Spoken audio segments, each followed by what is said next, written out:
right, Mark? So we'll start your class anyhow. Let the people join afterwards also. It's not okay. So what we were discussing?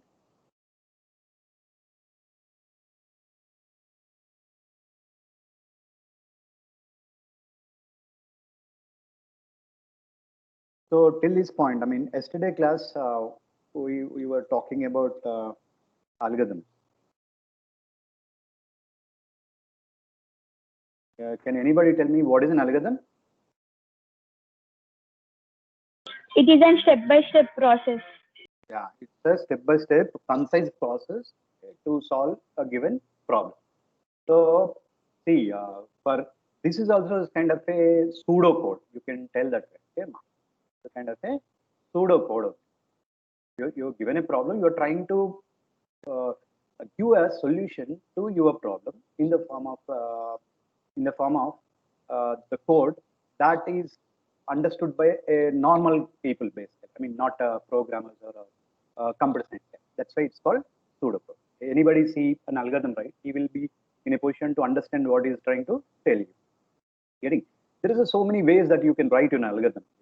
Okay? It doesn't mean that you have to use only these kind of the restrictions or these kind of annotations that you or these kind of syntaxes that you compulsory follow to write your algorithm. No, that's not the case with the algorithm. That's why it's called pseudo.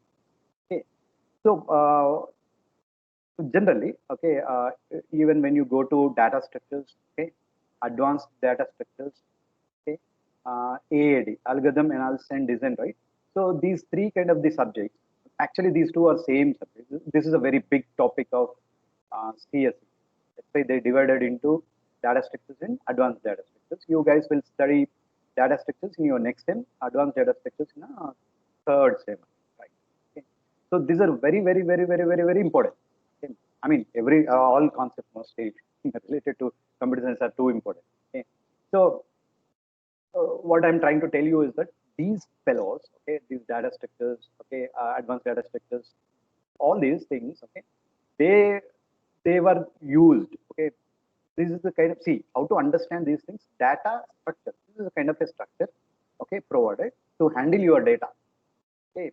So how to handle your data? There will be some kind of a procedures will be there, which are already existing. Is called a traditional kind of methodologies available to manage your data. Okay. So those things you will study as a part of your data structures and advanced data. So how you study? They will write every methodology to perform any kind of operation on data structures using algorithms. So there also you find algorithms. Okay. So now at least we need to study your algorithms in such a way that it has to be very easy for you to understand any kind of a normal, simple, fundamental step when you go to study your data set. So what I'm trying to tell you is that algorithms supports sequential steps. Okay, first, okay. So the combination of sequential steps, okay, this is called selectional statements will be there.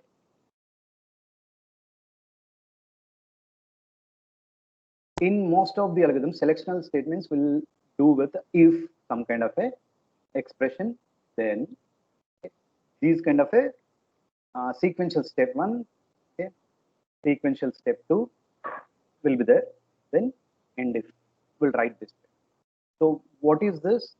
There is a expression that is going to be evaluated. If this expression is true, okay, then try to execute this step, this sequence. If it is not, okay, you go out of this. Please go out of this mint.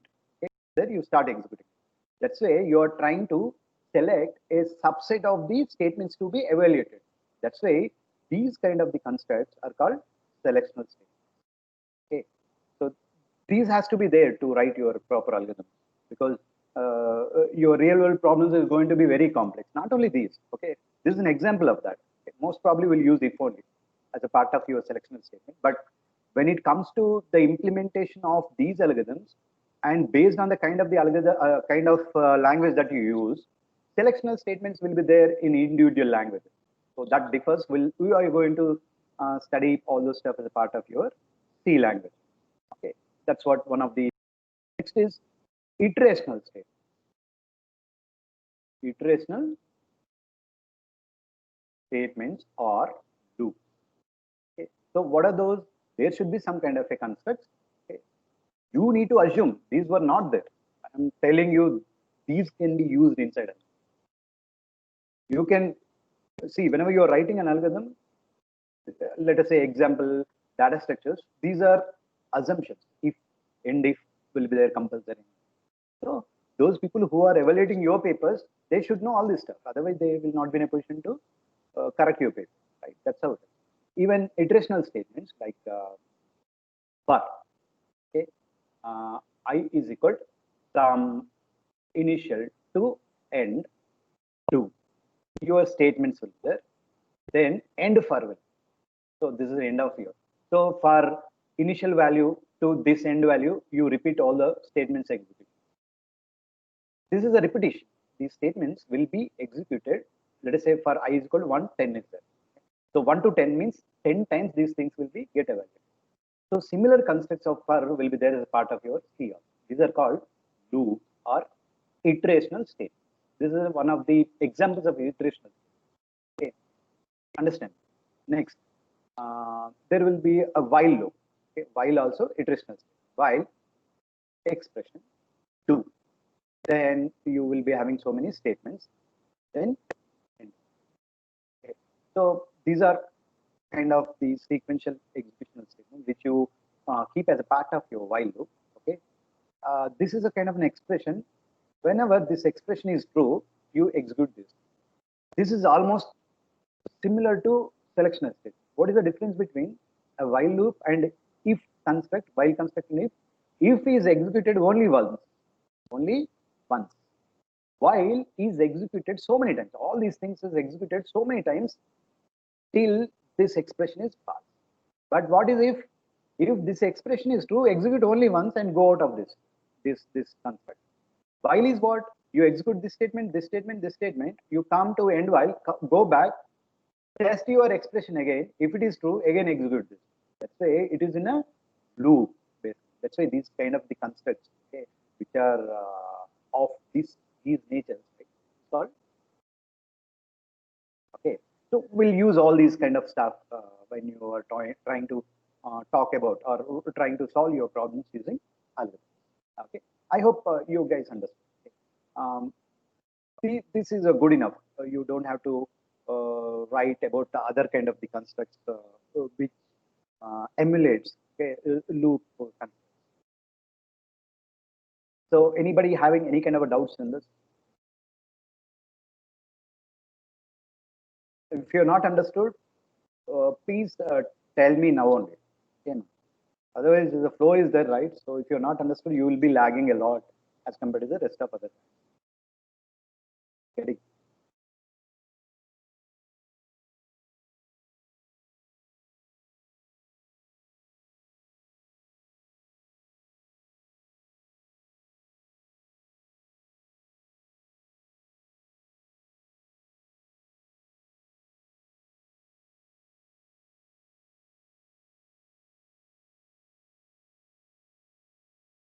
So we'll go to this. Okay. So yesterday we have seen what is the definition of algorithm, why algorithm, okay? What are the uses of algorithm, characteristics of algorithm, right? Steps in writing an algorithm. The input output will be there. You have to first identify your input. You need to identify the steps to process your input. When you process your input, you get your output. So we have seen this also, right? Next, we just discussed about your sequential statements, okay? Sequential, then selection. So selectional statements will have so many sequential statements which will be executed based on some kind of a. These are called conditional statements because you are testing, okay, for this condition. If the condition is true, then only execute the set of these sequential statements or the statements that is the part of that construct. Next is iterational, okay, or the loops. Why they are called loops? Anybody? Yes, ma'am. Why they call the loops?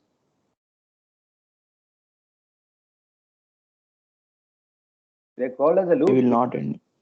Yeah, it will do the Circle. statements which are the part of, okay, the statements which are the part of your what do you call loops are executed so many times.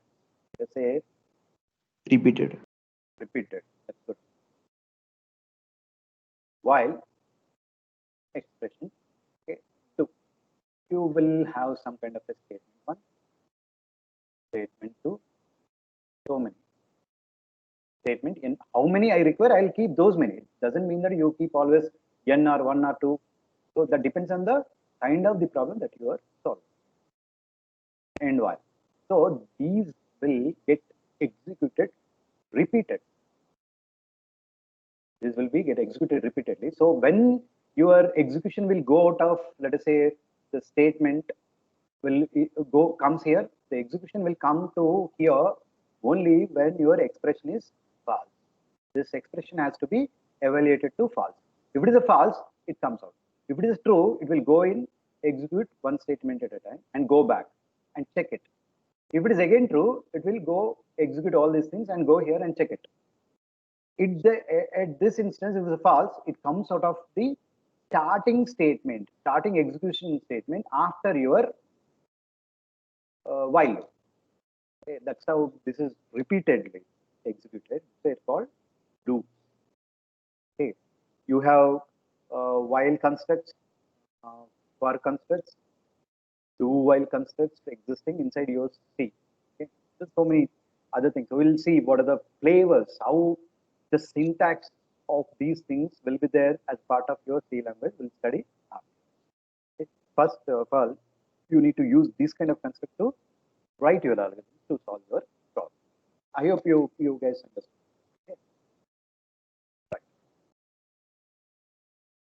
Selection. So people will ask you, what's the difference between see, this also contains an expression and your if construct also has some kind of an expression. Then you have statement one, statement two, etc. Statement n, end if. So people will ask you, what is the difference between this and this?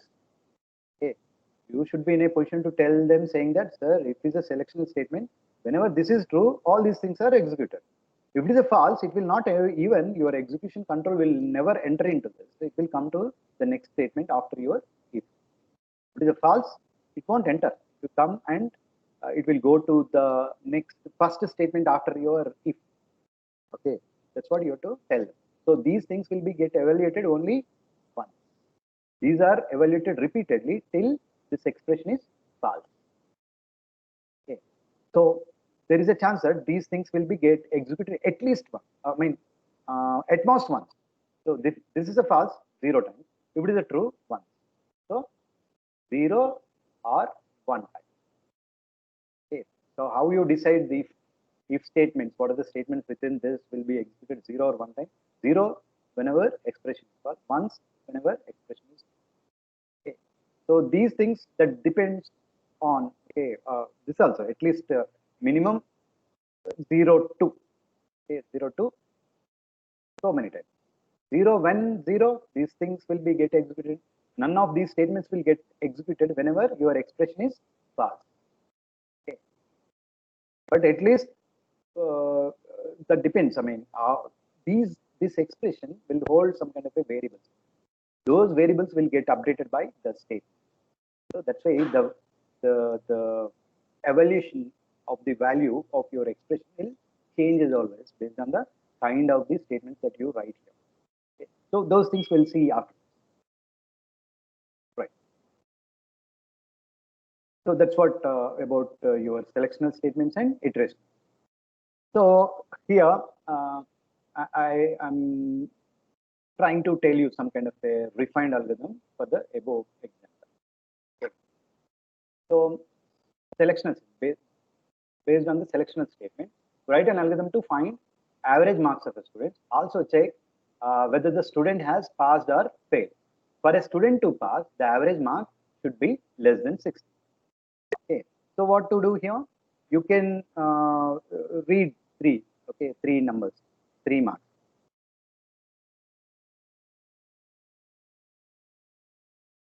What to do here? First of all, your input. Your input is what? 3 numbers, N1, N2, N3.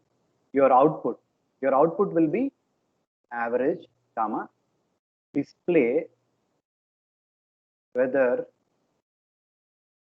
student is passed or failed. Okay. Then steps you can write basically. Okay. First step, what to do? First, you have to read these values. Okay. You know what is the input, you know what is an output. So how to compute your average also you know. Okay. So first of all, read N1, N2, N3. Second one, compute your sum. So sum is equal to N1 plus N2 plus N3, right?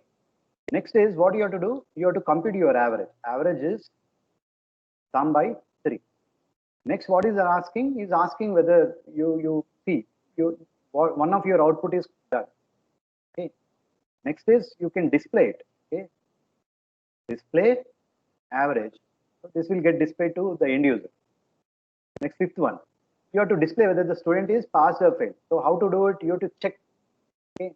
Check means it is a selectional statement, right? So you have to use what is the kind of the selectional statements that we discussed as of now related to algorithms is if your expression, then your statements, okay, end it, right? This is a kind of the selectional statement that we decided to keep as a part of your algorithm whenever there is a necessity of selecting the execution of your state, right?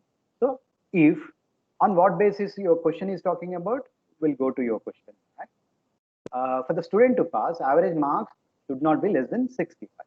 Okay. So if your average, okay, is greater than 65, then what? Then display, sorry,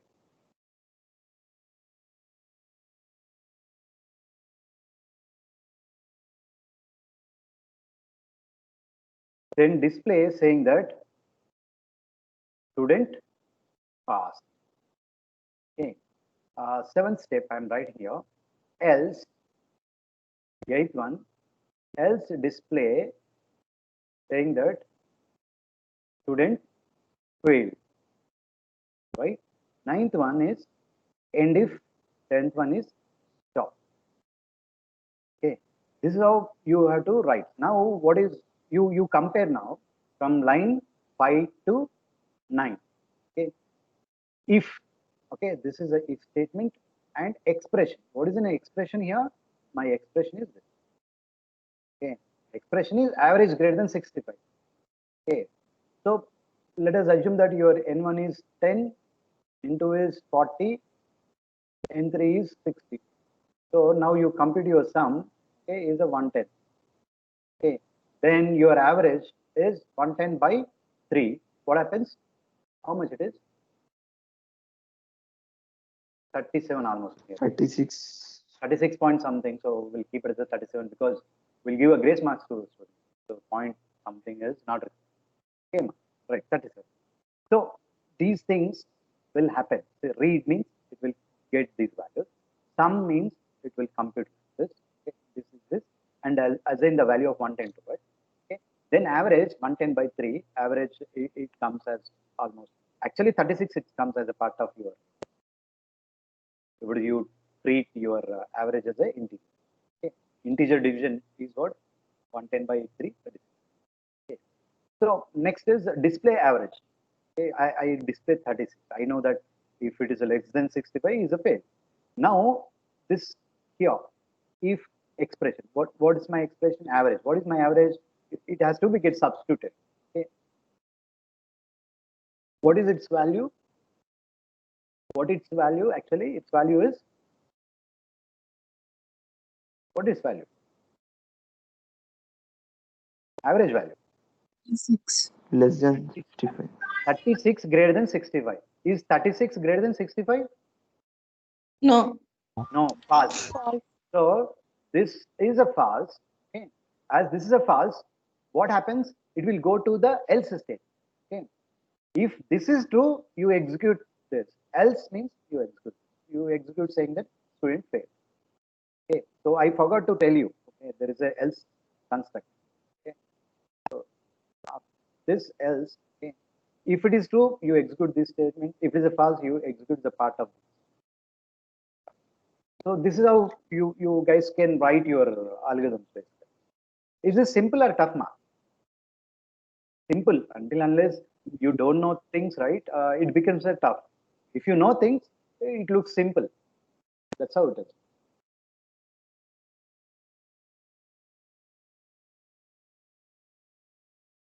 So we discussed this, right? So read step one.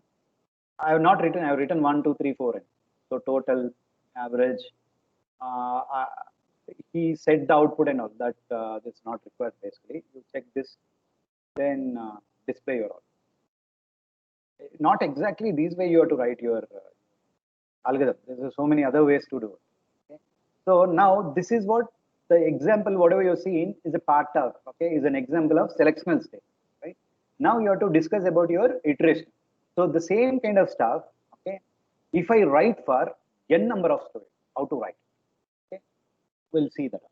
So what is the input here? You have to do what? You get algorithm, sorry, you have to do what? You have to write an algorithm to compute, okay, the result, average of the marks of the n number of students, okay, and display whether these n number of students passed or failed. Okay. So how to decide here? What is the input here? The input is n, which is talking about number of students. Next is input m1, m2, m3, 3 marks of each and every student. What is an output? Output is your average of individual student, comma, display his status, whether he is a pass or fail. This is what your input, this is what your output. You know what to do with your input to process it to get your output. This is how you have to decide, because we know the problem solution for this. If you don't know the solution for your problem, what you have to do? You have to do a research. COVID-19 is there. Okay, input is your COVID. Okay, how to come out? Output is a death basically if you don't recover, right? Getting. So you need to have a solution for it. The scientists are working on. Okay. So once you found your solution, what you have to do? You have to kill that. Okay, ma. So you have to inject to every human being that's present on the earth. Getting. So it's a similar kind. So that's one of the kind of the problem. Let us say, assume that okay, you have mobile with you, which is having a face recognition. You look into your mobile, it will open, right? Opens a lock. How it is doing all this stuff? Your input is what there? Your face. Your output is opening a lock of you. In between, you don't know what happens. Okay, that's what your branch. Getting? So there's a lot of stuff involved in it. It's a hidden from a end user's perspective. Who is the end users? Who are using that? Okay. So ML is involved. Machine learning. Okay. Machine is learning. How your mobile machine, okay, learned it? You only given the face of it. Okay. When you initialized your mobile, right? You're given this snap of it, saved it, and thumb also will be there, right? You give this thumb to recognize your thumb. Okay. Right? So these are the kind of the solutions that the current world is using, which is based on AML. How you are given it, your input you are giving in the form of image. Okay, so that's why these are all image processing. So all image processing solutions will bang on AI. So your image processing is a part of your AI. Getting? There's so many other things which is a part of AM, which uses AM. ML is a concept based, not a research area. Okay. Getting? There's so many people uses AML to solve their own problems. Okay, that's a AML applied in civil, AML applied in mechanical. How it is applied in mechanical? Because nowadays driverless cars are coming in, right? No. So that's how your trends are going on. So going forward, you have the life of another 10 to 15 years or the 20 years. Your complete world going forward will be based on AM. People doesn't know the way they're not choosing this kind of a sections of the. But you have to be careful.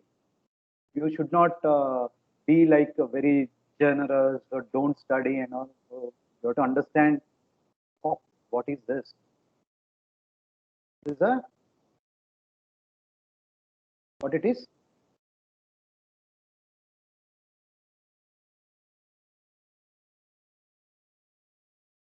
What it is. Ocean. Yeah. Why I said ocean? There are so many things that you have to study. Okay, ma. So be ready to handle your things. Okay, ma. So be open to the challenges. Okay, there are so many things which is not yet completed. Okay, or have the solution. So the people are working on. Your most of your US based, okay, postdocs, postdoc. You know, after PhD, people will do postdoc. Those people is working on cancer cell recognition. Whether if you give some kind of input image, whether the cancer is there or not, right, they will detect. So that kind of the solutions are helpful, for the doctors to recognize very fast. So they will have a different kinds of the ways to take the image out of the human being to test whether really a human being is having a cancer. This is a complete different thing. That also part of. To know this, you need to know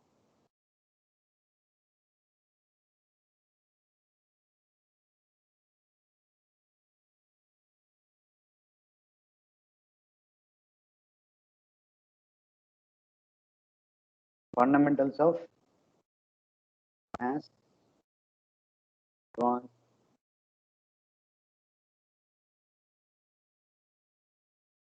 pattern recognition, machine learning, so many other stuff. So these are the minimal fundamental things. So what I'm talking about is only programming. So these are actual core concepts of ML is bang on.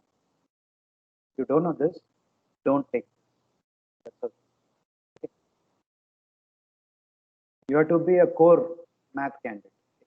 You allergy with the mathematics, right? So this section or the department or the subject is not for you. Getting it? That's all. So if at least, I mean, still I'm studying, I'll let you know what I'll do also. So always be into that. I mean, I'm into image processing, right? So I have to study so many things. If I'm in NPTEL, always I'll go there to study myself.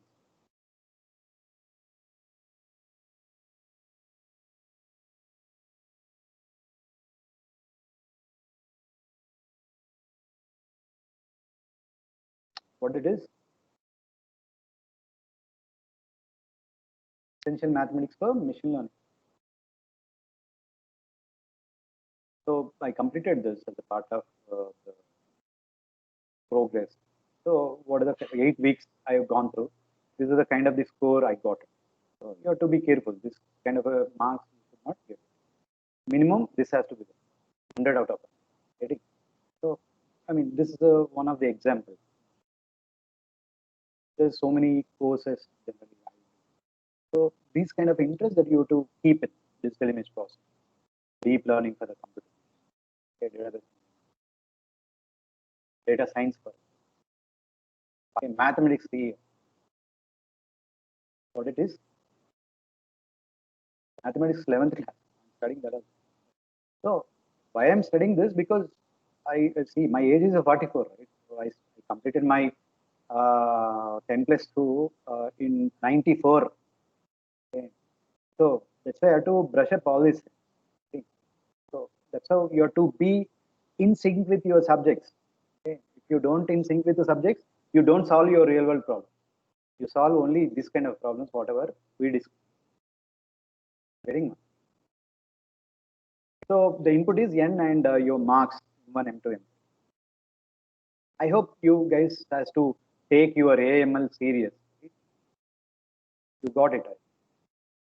So we'll write actual code. So you got your what you call input, you got your output. This is this kind of stuff you have to do for n number of students. So how best that you can use the combination of iterational constructs and selectional constructs, okay, to solve your problem.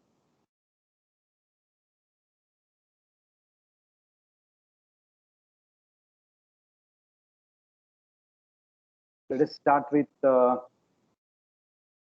input. I'll write input. What is an input that you require? N indicates number of students, comma, M1, M2, M3 are marks, okay, of 3 subjects. Output is what? Output is average marks per n students, okay, comma, result display of n students, right? Next is what you guys have to write steps. Okay, you can write start and all. Also, first one, what do you have to do? You have to do read. Okay. Next, second one. What I want to do is I want to initialize some kind of a I is equal to, or you guys can use for loop, okay, or while loop, both same. So for I is equal to 1 to n 2. So how many number of students are there? N students. For the first student to n student, I want to compute this. How I want to compute this? First of all, you display. There is a problem from you display saying that enter M1, M2, M3 for student I. So it will display saying that enter M1, M2, M3 for student if I starts from 1 up. So student 1, that will get. Next what? You have to read. Read what? You have to read M1, M2. Next what you have to do? You have to compute your sum. Sum is equal to M1 plus M2 plus M3. 6. Your average mark is equal to sum by 3. Seventh one, now based on the average, okay, you display average also. That's what you have to do. Right? So display average marks, okay, then result. Display average marks equal to average. This is only to display saying that it is to show saying that average marks is this. This is just a print. Eighth one. Okay. Now if average marks, okay, is greater than 65, then what? You start displaying. Display student pass. Okay, otherwise you can, yeah, that's fine. Student pass. Next, the 10th one, I'm writing it. This is else. Okay, I'm writing here almost. Display saying that you write the student failed here. 12th one, I'm writing here end if for this. Okay. 13th one, I'm into for loop, so you have to write here infer, 14th is stop. Okay. Now what you have to do? Start. Let us say you read the n value. N, if you enter 2, you know that n is 2 now. Okay. Now what? For for I is equal to 1 to 2. For I is equal to 1 to 2, so I value starts from 1. Okay. So I is 1 now. So enter M1, M2, M3 for student 1. That's what, I mean, this 1 will come here when it is getting displayed. So how it looks like when it displays enter 1, 2, 3 for student. Okay. So you will come to know that you guys has to enter the marks for student 1, right? You enter marks, some marks, then compute the sum, compute your average marks.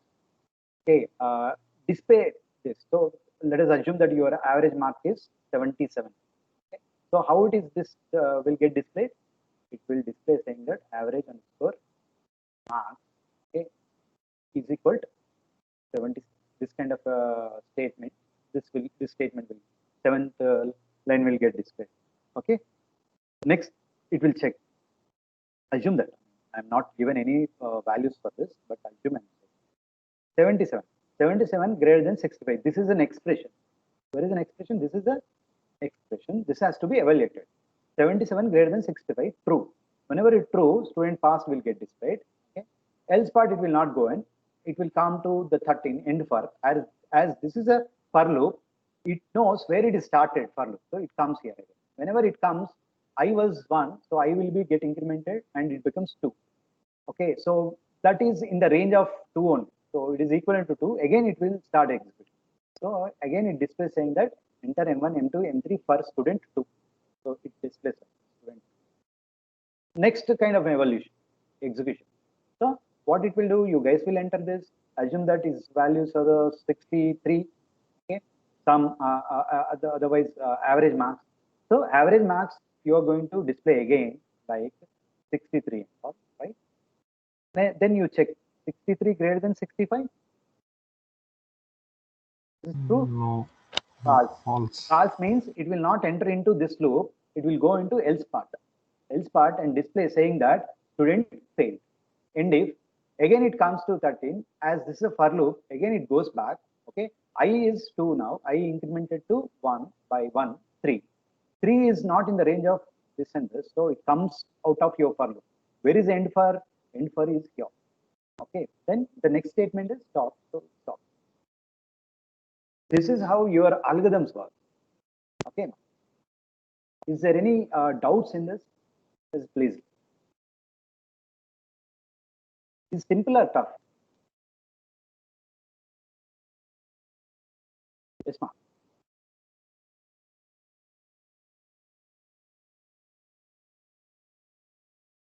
Simple things.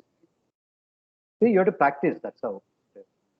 Otherwise, if you are new to all this stuff, I mean, have you understood or not? If you understood, to make yourself perfect, you have to take so many other problems. Try to solve these things on the basis whatever you have studied. That makes you perfect. Okay.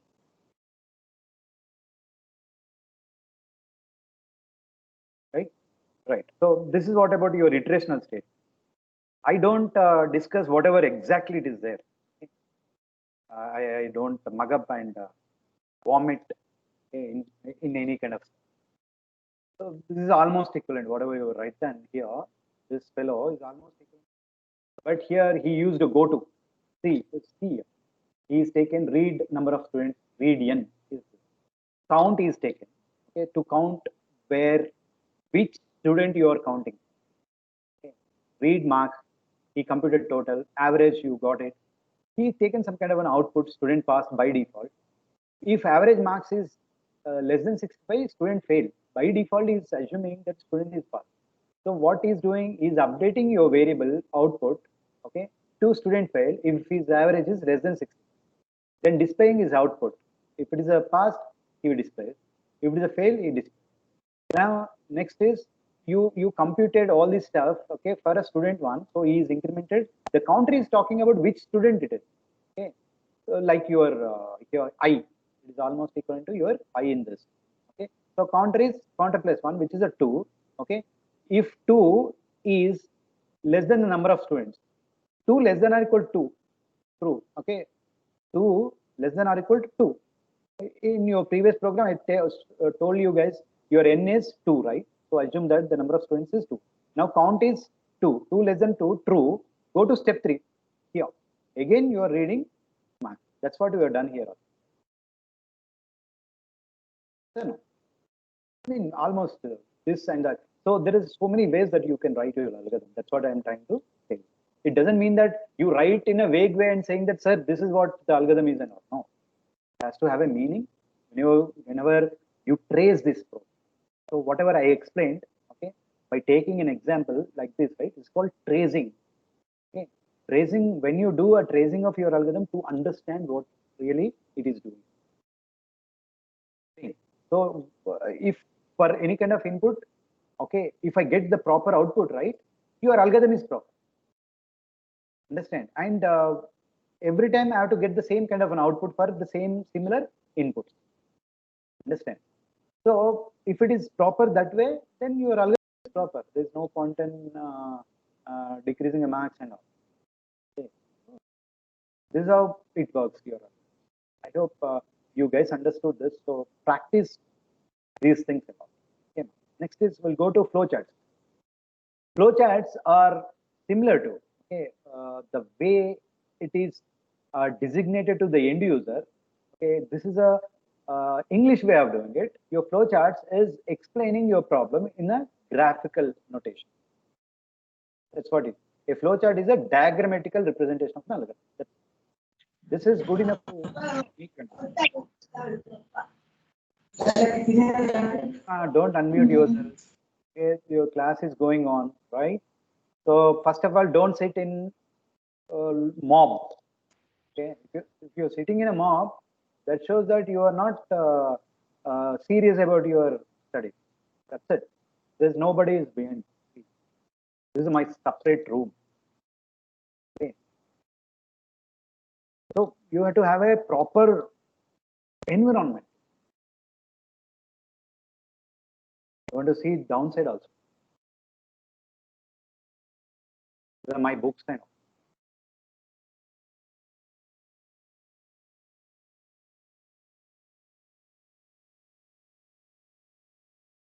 So that's how it is.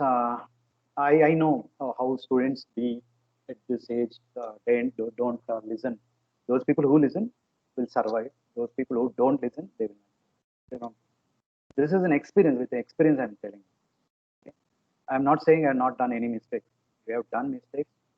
We don't want you people to do those. So there won't be any kind of a fee. I don't know all of you.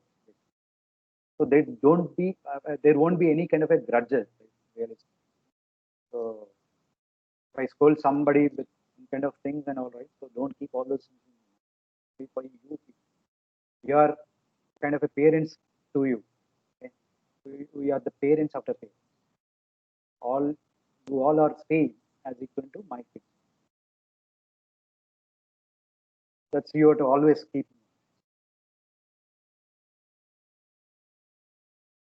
Right. Flowcharts also is very important as a part of getting a marks. I mean, the syllabus and all. So it is clearly mentioned. This is for how many periods, for how many marks and all. Getting a marks. Remember this. Getting a marks is not important.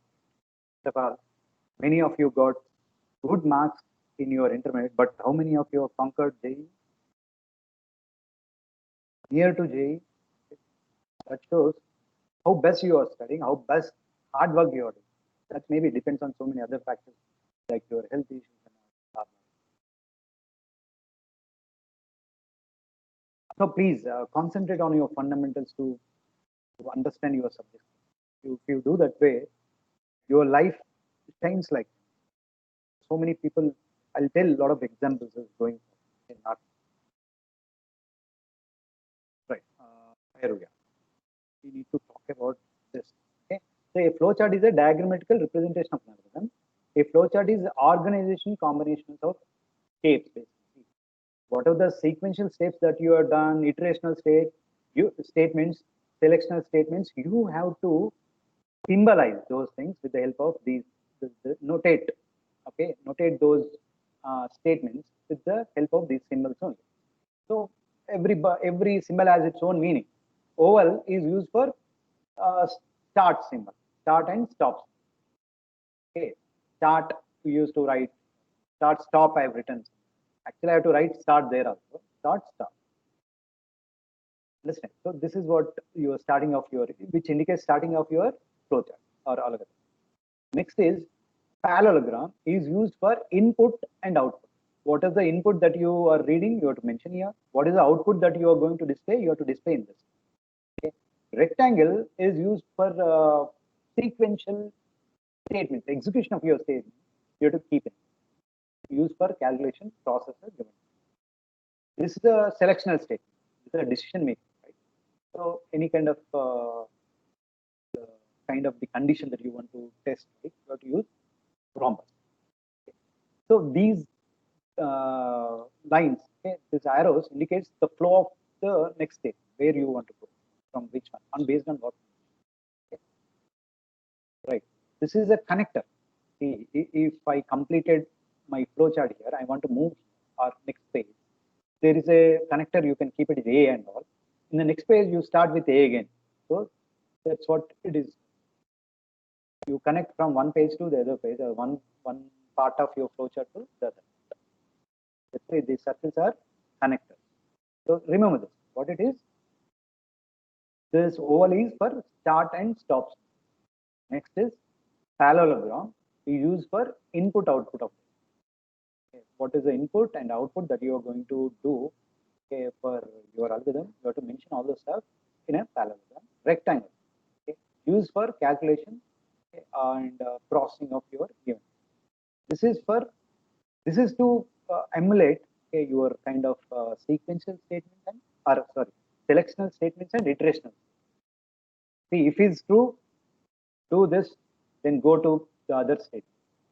There will be arrows to the previous statement where you start executing. This is a connector. This is a flow. This shows the link to. It shows the way where to go for the next step. Okay. So we'll take an example to understand how best. So what are the algorithms that you have studied as a part of your problems that you solved using algorithms, right? The same problem will discuss using flowchart, because it's very easy for you to understand how best that you can write or convert your algorithm into flowchart. Okay. So going forward in your C also, for the starting 10, 20 problems, you have to compulsory write your algorithm and flowchart, then your C program. That's how you have to practice. For the first at least 10 to 20 programs, okay, what you have to do? You compulsory write your algorithm, convert your algorithm into flowchart, then write your program based on that algorithm. Okay. Okay. We'll look into the examples how best that you can draw flowchart. Okay. Find the average of three numbers. So what is the input here? I mean, you guys know what is the input, what is the output. Okay? So how best that you can write it? Start. This is what it is. Right? Start. Read number one, number two, number three. Parallelogram. Okay. Compute is your almost rectangle, right? So compute average with this by 3. You can compute your sum, then average also is fine, but directly, yeah, because you are not doing anything with your sum, because you are not displaying your sum. Okay, so directly I computed average. Then you have to display your average. So display average is what it is, parallel, right? Then stop. So similarly, draw a flowchart to read a value and print the same value as output. Read a display. So reading and displaying is using parallelogram, right? So parallelogram reading, parallelogram display. Draw a flowchart to calculate addition of two numbers. So what it is, start. Okay. Addition of two numbers. So read n1 n2. Sum is n1 plus n2. Display sum. Stop. This is how it is.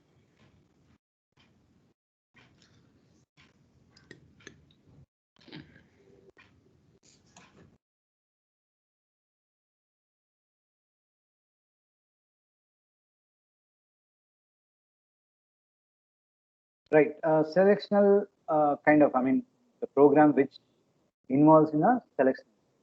Find the average marks of students and also check whether the student has passed or failed. For a student to pass, the same problem. Okay. Same problem. How to convert that algorithm, whatever we discussed, into flow chart. Chart symbol. Read N1 into N3. Compute your average. Set the output like this. Otherwise, I will write it. Okay. You can draw.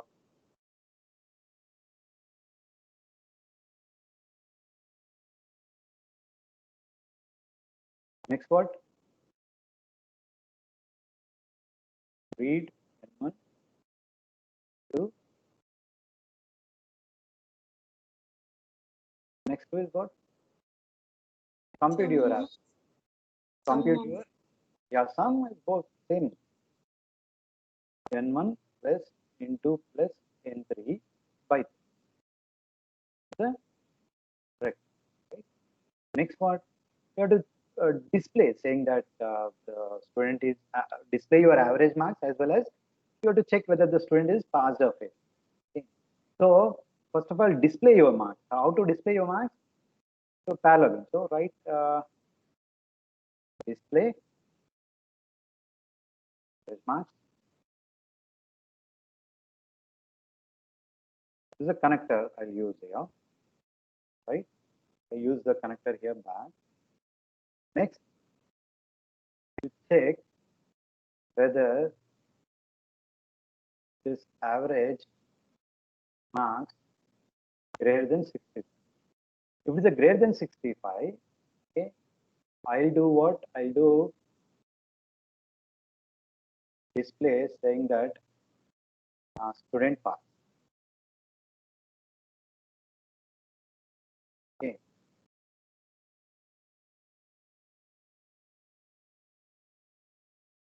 True. If it is yes.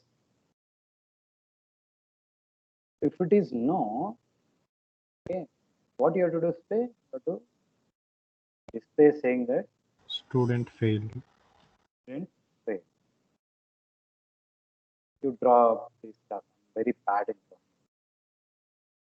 So what you have to do next is stop. Right? This also. This is how it is. Circle. Yes, ma'am?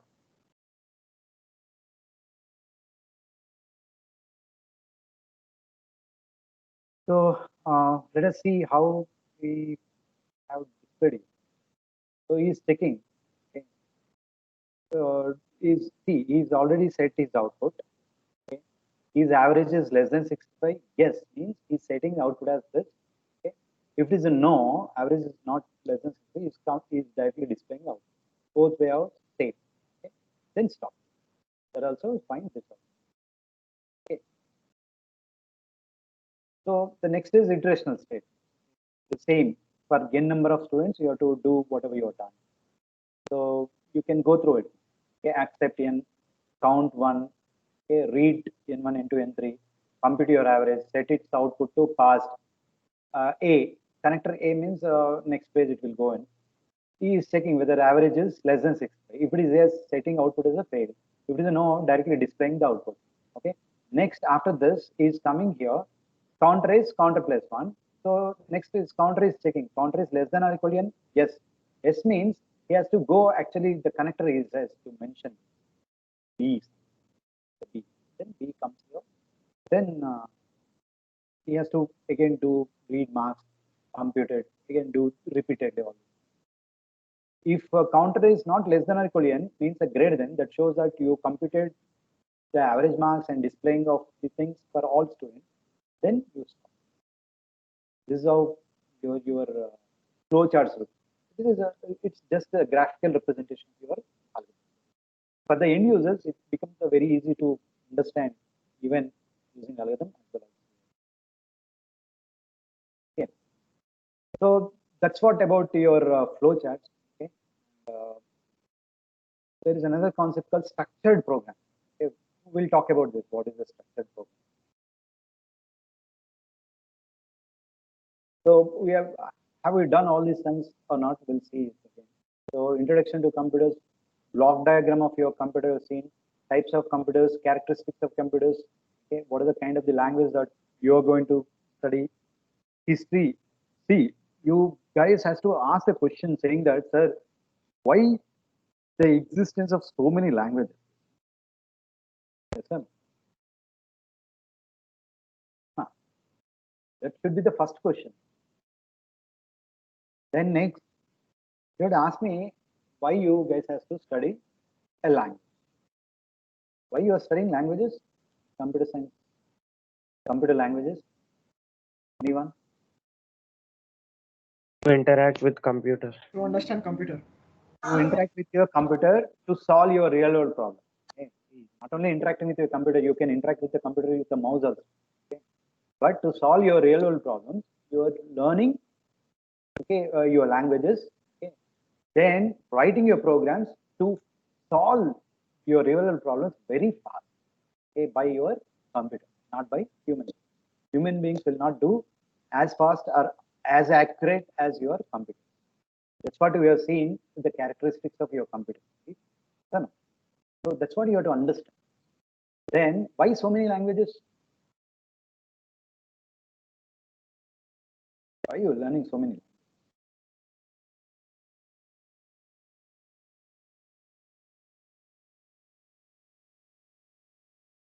See, there are if you observe, okay,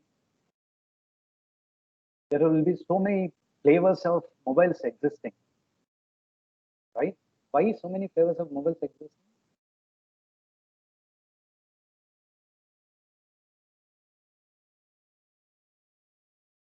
Yes, ma'am. You have your own answers, but it has its own features. No. So based on the features, based on the cost, right? Individual people choose individual things, but you need to understand how mobile was previous, olden days. It doesn't have many features. Okay, so over the period of time, your evolution of the mobiles or the softwares is came in. So based on the kind of the architecture that present or the computers present with you, to suit to those things only they developed the kind of the programming. And those programming languages come to a peak stage where that will nowhere use to, okay, or nowhere sufficient to solve your any kind of a problem. Then the scientists think in the other direction how best that you can solve this current problem so that okay, the future generations also use the kind of thing. Okay, they started okay with some kind of ADA and all. From this, they have some Fortran language.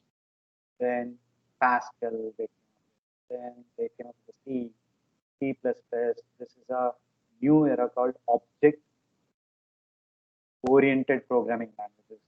Then they came up with Java because of the pitfalls that was there with your C++. Okay, so parallelly there is a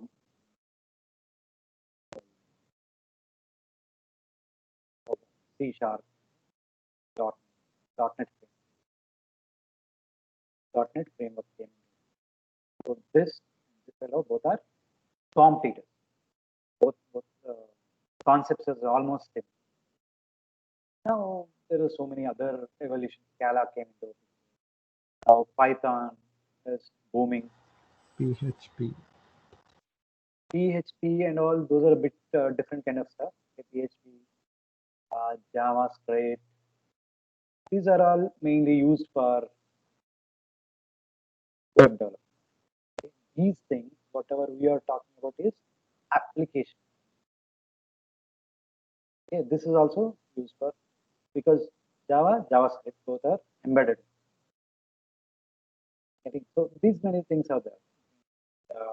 After Python, there will be so many Perl, shell scripting. Okay. So many other kind of languages evolved. That's how. So each one has its own features. Okay. That's why they evolved like this. The history. So the C is procedural oriented. It is not object oriented. It's a drawbacks of your C. But there are advantages of our C also as compared to Java. We'll see how this is going. So that's what he is talking. Structured programming.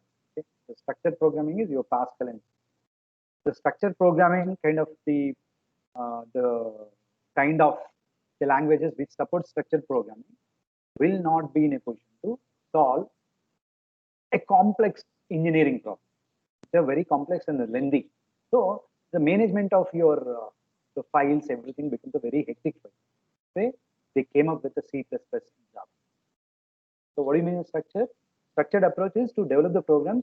The overall structure is divided. Complete problem is divided into subsections. Okay.